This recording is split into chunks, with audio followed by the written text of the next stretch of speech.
বিজিবির হাতে powerful machine gun, এদিকে বাঙালিদের হাতে লাঠি সোটা। দিনরাত 24 ঘন্টা চলছে সীমান্ত পাহারা।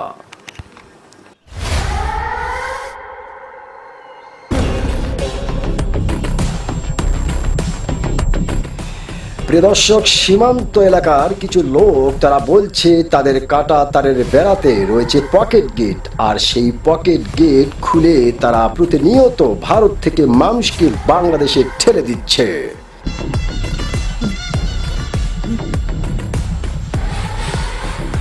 প্রিয় দর্শক, তারা আরো জানিয়েছে এবার পকেট গেট খোলা থাকবে, কিন্তু কোনো ভারত থেকে মানুষ বাংলাদেশে আসতে দেওয়া হবে না। বিএসএফের এই ব্যর্থ চেষ্টাকে আমরা কখনোই সাফল্য হতে দেব না।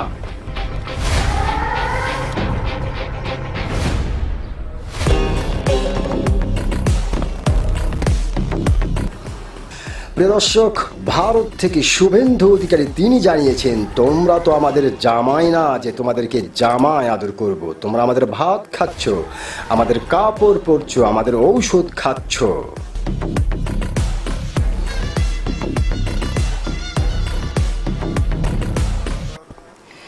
প্রিয় দর্শক, শুভেন্দু অধিকারী আরও জানিয়েছেন, ভারতের সিএস এর আন্ডারে যে সমস্ত নাগরিক পড়ে নাই তাদেরকে ভারত থেকে বের করে দেওয়া আগের থেকেই ছিল।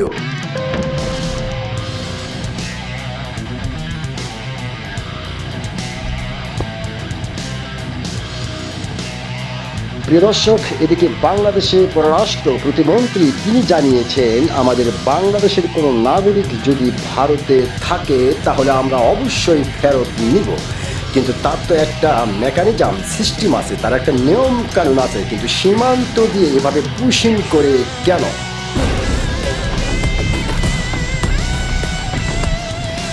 প্রিয় দর্শক, পররাষ্ট্র প্রতিমন্ত্রী তিনি আরও জানিয়েছেন, আমরা 12 থেকে 13টি চিঠি দিল্লিতে পাঠিয়েছি।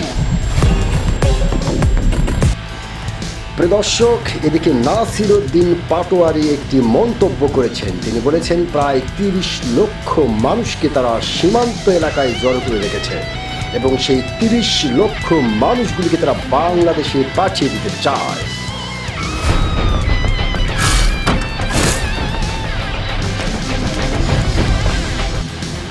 তাই তিনি বলেছেন, সীমান্ত এলাকা শক্ত হাতে পাহারা দিতে হবে।